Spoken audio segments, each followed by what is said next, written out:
Oi, gente! Eu participei recentemente de um talk pelo Núcleo Catarinense de Decoração e achei o tema muito legal. Por isso que no vídeo de hoje eu vou falar sobre arquitetura pós-pandemia e como a neuroarquitetura pode contribuir para melhorar nossa qualidade de vida e bem-estar.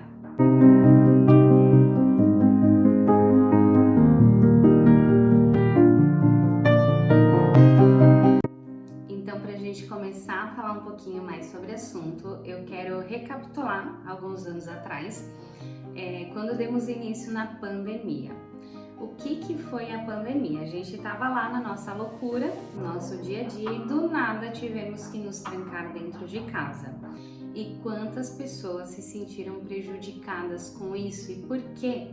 Porque os nossos lares não estavam preparados para isso. Então, quantas vezes que a gente não deixou um ambiente, deixou um espaço, um cantinho com aquele provisório permanente? Ah, eu nem fico em casa, eu vou só para dormir. Ah, isso não importa para mim. Agora importa. Então, são espaços que hoje eu vejo diariamente. Isso começou a incomodar. Além disso, quando surgiram essa questão dos ambientes híbridos, foi essa necessidade de justamente eu conseguir viver dentro do meu lar. E o que eu quero dizer com isso? Quando a gente teve que trabalhar em casa, a gente acabou enjambrando muitas coisas. Então, vamos lá. Se eu trabalho sentada no meu sofá, quanto tempo eu aguento? Um dia, uma semana, um mês, um ano? Nossa, eu acho que não. Ninguém, eu acredito que tenha aguentado tanto tempo trabalhando em um sofá, porque a coluna começa a doer, tudo começa a repuxar, eu fico de péssimo humor. Então, como é importante a gente ter um espaço preparado para as nossas necessidades. E vocês conseguem perceber o quanto que isso reflete também no nosso humor? Então, se eu não tenho um espaço adequado, isso começa a gerar tensões no meu corpo e prejudica automaticamente a minha saúde e minha qualidade de vida. A partir do momento que eu procuro atender as minhas necessidades, eu também é um olhar diferente que eu tenho para minha saúde. O nosso lar nesse período sofreu uma grande transformação. Foi então que surgiram os ambientes híbridos, ou seja, a nossa sala virou home office ou parque, a nossa cozinha virou restaurante, o nosso quarto virou sala de cinema. Quantos espaços que se reinventaram e nós também tivemos que nos reinventar. E foi nesse período que a gente conseguiu também parar e olhar e perceber aquilo que realmente importa, que é a nossa saúde, a nossa qualidade de vida, é estar com quem realmente importa. Como sentimos falta de um abraço, como sentimos falta de estar com a nossa família ou amigos. Eu acredito que isso foi a pior parte. E depois disso, que a gente começou a olhar um pouquinho mais para isso, veio aquela questão de, sabe aquele ambiente que ficou ali de escanteio, que é o provisório permanente? Isso hoje não acontece mais. Como é importante, como isso incomoda a gente ficar todo dia olhando para aquilo. E isso também foi para nossa saúde, como a gente ficou com medo de adoecer. Então vocês conseguem perceber que o espaço que a gente vive, ele reflete drasticamente de forma positiva ou negativa na nossa vida? Se eu tenho um espaço que ele atende a minha necessidade, eu automaticamente estou mais feliz. Estou de bom humor, me sinto acolhido, me sinto amparado. Então, por isso, a neuroarquitetura chegou para auxiliar e ter esse novo olhar. A neuroarquitetura é a neurociência aplicada à arquitetura. A neurociência é um estudo já antigo. A neuroarquitetura chegou mais ou menos recentemente, mas o boom agora a gente pode dizer que foi o pós-pandemia, porque todo mundo começou a ter essa preocupação com a sua qualidade de vida, saúde, relacionamentos e bem-estar. E o que eu consigo fazer que hoje, o que tem de diferença para a arquitetura da neuroarquitetura? Hoje aqui no estúdio a gente não foca mais apenas em fazer o projeto, mas sim trabalhar com a sensação que você deseja ter dentro do seu ambiente, seja ele residencial ou seja ele corporativo. Vamos dar um exemplo. Numa linha corporativa, vamos voltar para o home office. Hoje a dor de muitos empresários, eu acredito que seja realmente brigar com, ou melhor, competir com o conforto do nosso lar. Então, como é difícil fazer as pessoas saírem do seu home office e voltarem para as empresas. Então, com as técnicas corretas da neuroarquitetura, nós conseguimos fazer com que as pessoas se sintam em casa, independente de onde ela esteja. Isso é muito importante, porque cada pessoa é única, assim como cada ambiente também. Por isso que hoje a gente tem consultorias específicas onde a gente faz uma avaliação, por exemplo, na linha corporativa, uma avaliação individual de cada estação de trabalho, faz uma análise do perfil para identificar a essência do colaborador e em cima disso fazemos sugestões de itens que a gente pode estar incorporando dentro dessa estação de trabalho que vão melhorar nessa sensação de conforto, no foco e produtividade. Isso é muito importante, a gente precisa se sentir bem em casa, como a gente precisa se sentir bem no trabalho. Tem um estudo que diz que 90% da nossa vida passamos em um ambiente construído. 90%, isso é muito tempo. Vocês já pararam para pensar? Então, como ainda tem gente que acha que a arquitetura não vai influenciar na nossa saúde? Vai super influenciar, não tem nem como discutir isso. Então, quantas vezes assim não aconteceu da gente se sentir meio elétrico, cabelo meio arrepiado, e aquele velho ditado de vó de ai, tem que botar o pé na grama, é a conexão com a natureza. Então, por isso que dentro da neuroarquitetura também a gente trabalha muito forte com o design biofílico para trazer essa reconexão com o meio ambiente e trazer novamente a natureza para dentro dos nossos espaços. E quando eu falo em design biofílico, eu não quero dizer você enfiar planta em tudo que é canto. Não é apenas isso, não é só isso.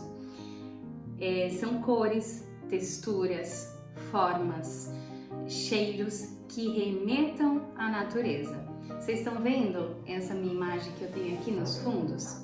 Eu tô gravando hoje aqui na minha sala de reunião, que é uma sala dos fundos, e ela não tem janela externa.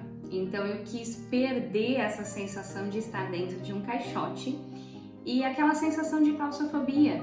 Então por isso que a solução aqui encontrada foi colocar esta paisagem com o reflexo do sol, onde o nosso inconsciente tem essa ilusão de estar olhando para fora, de ter uma abertura. O que eu ganho com esse pequeno detalhe? Então, quando eu estou aqui fazendo alguma reunião, tomando um cafezinho com fornecedores, eles prestam atenção no momento presente e não se atentam tanto às horas. Então, a gente consegue focar e induzir melhor as reuniões. Então, com a neuroarquitetura, a gente consegue sim impactar dentro daquilo que a gente deseja que a pessoa sinta dentro dos espaços. Isso é muito bacana. Então, indo para a linha residencial, vamos pegar um exemplo de um quarto.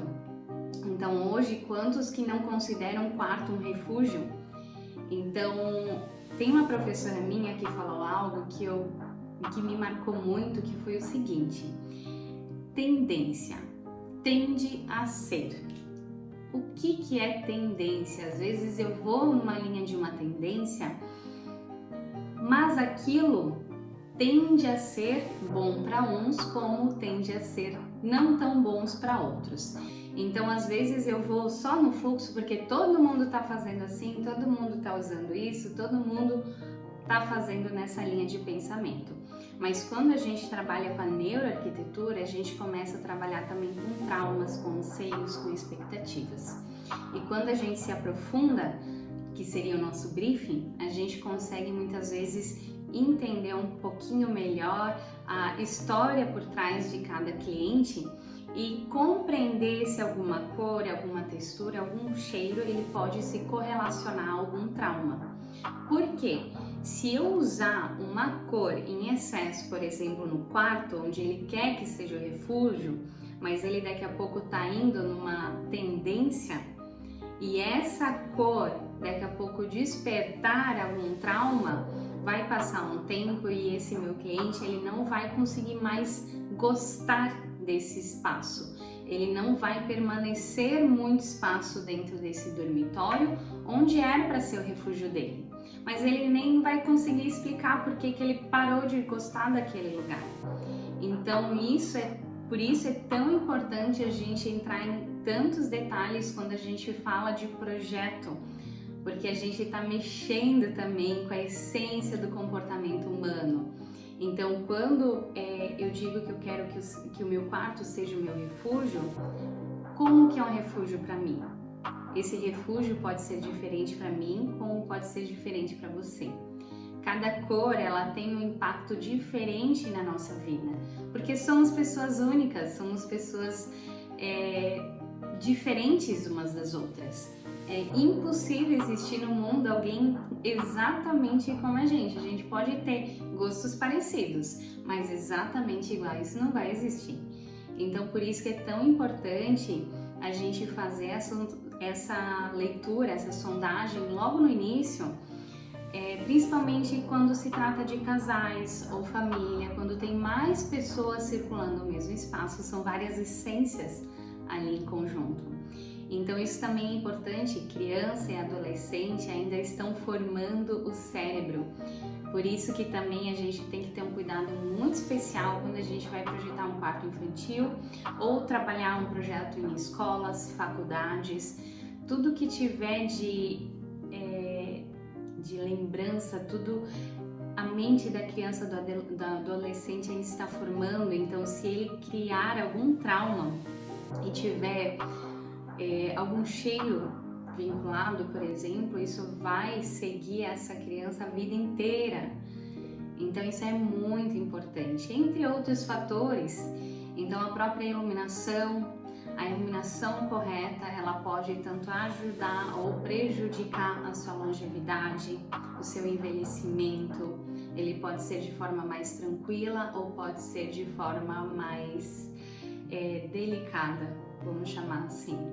Então, como é importante a gente começar a ter um olhar diferente para a arquitetura e para os espaços que a gente vive, porque a gente precisa colocar com primeira mão a nossa qualidade de vida. Então, o que eu puder fazer para melhorar a qualidade de vida de vocês, o que a gente puder fazer para melhorar a vivência dentro dos espaços, dos relacionamentos, com as técnicas corretas, a gente consegue sim. Então, esse foi o vídeo de hoje. Adorei conversar aqui um pouquinho mais sobre o assunto. Os meus clientes já ouvem bastante a respeito, então achei um tema bem legal para a gente trazer aqui também no canal. Então deixa ali nos comentários, fala um pouquinho o que vocês acham, se já ouviram falar, se gostam do tema, se também ficaram assustados com esse estudo que 90% da nossa vida a gente passa em ambientes construídos. Compartilhe aqui comigo que eu vou adorar. Um beijo e até mais!